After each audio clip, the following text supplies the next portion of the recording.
Bonjour, alors je vais vous faire une petite présentation pour vous montrer un petit peu comment faire le montage d'un VM. Alors un VM, c'est une machine virtuelle qu'on utilise qui a à peu près les mêmes fonctionnalités qu'un ordinateur, un vrai ordinateur que vous pouvez utiliser dans le cadre d'un cours ou peu importe, l'accès à distance ou avec les modifications faites sur le VM ou l'ordinateur n'affectent pas votre ordinateur physique.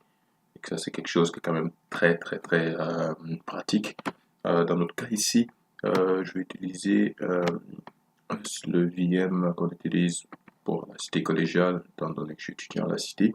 C'est avec l'adresse URL vcloud.lastech.one.ca.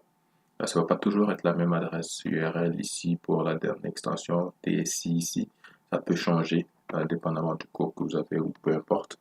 Alors dans le cas ici, vous pouvez voir que j'ai déjà 5 machines d'installer. Alors on va juste en réinstaller une autre. Je vais vous montrer un petit peu comment ça fonctionne. Alors pour commencer, on double-clique 2 fois ici sur la partie en blanc. On donne accès à notre app. Ici, on a un peu le diagramme de notre app. On va dans l'onglet machine virtuelle.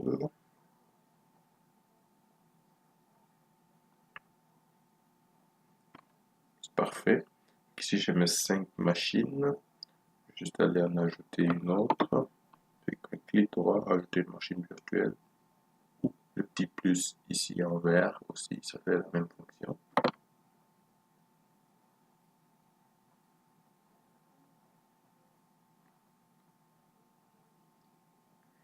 Voilà, être un petit peu patient des fois, dépendamment de la vitesse de votre connexion réseau. Ça prend un petit peu de patience avec ces machines-là. Comme je vous l'ai dit, c'est virtuel, alors on va avoir une bonne bande passante pour que ça fonctionne bien comme il faut. Alors ici, comme vous pouvez voir, j'ai un catalogue de plusieurs machines virtuelles que je pourrais installer. Dans mon cas ici, je vais choisir, par exemple, j'ai des serveurs, ou je vais choisir Windows, par exemple, Windows client. Je clique sur ajouter ici. Comme vous pouvez voir, ça l'a ajouté dans la fenêtre en bas. Ça, c'est parfait. Ensuite, je sélectionne ça. Suivant. Dans le fond, là, je m'en vais vraiment ajouter une machine virtuelle. Euh, Si on a des informations par rapport à la machine virtuelle, alors ça c'est le nom de votre machine virtuelle, vous pouvez la changer maintenant.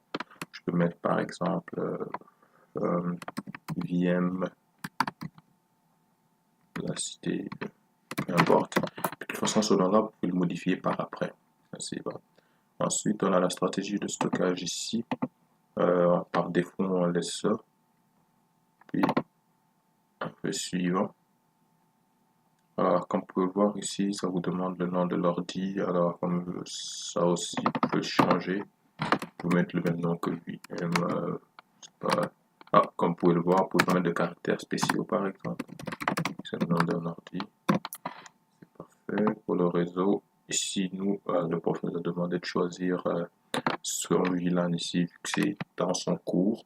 Alors, comme vous le comprenez bien, le réseau que vous allez choisir ici est très important parce que un VLAN, dans le fond, c'est Virtual Local Area Network. C'est comme un petit réseau qui vous permet vraiment de communiquer vos ordinateurs entre eux. Et que ce serait très important. Pour l'allocation de l'adresse IP ici, vous pouvez le mettre au statique. Pour l'IP ici, ou vous pouvez le mettre manuel ou DHCP.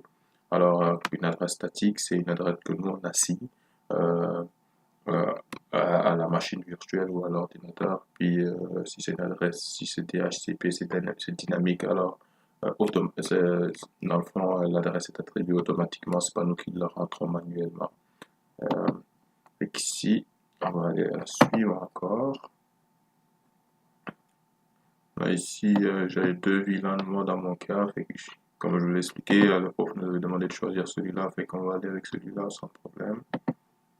Ensuite, ici, c'est vraiment la dernière étape pour la configuration de la machine virtuelle. Ça vous donne vraiment un sommaire, votre nom, la description de votre machine, le propriétaire qui est vous. Par exemple, on peut voir le centre de données virtuel que j'utilise, celui de mon programme.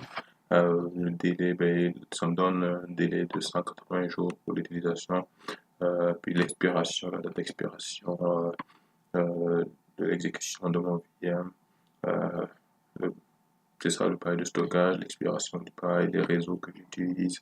Alors ici, comme vous pouvez voir ici, dans votre gauche en haut, vous avez l'ajout de machines virtuelles ici. C'est vraiment la première étape. Ensuite, la configuration des ressources, configuration des machines virtuelles, configuration de la mise en réseau comme je vous montrais. Puis on est prêt à partir. On clique sur terminer. Et voilà.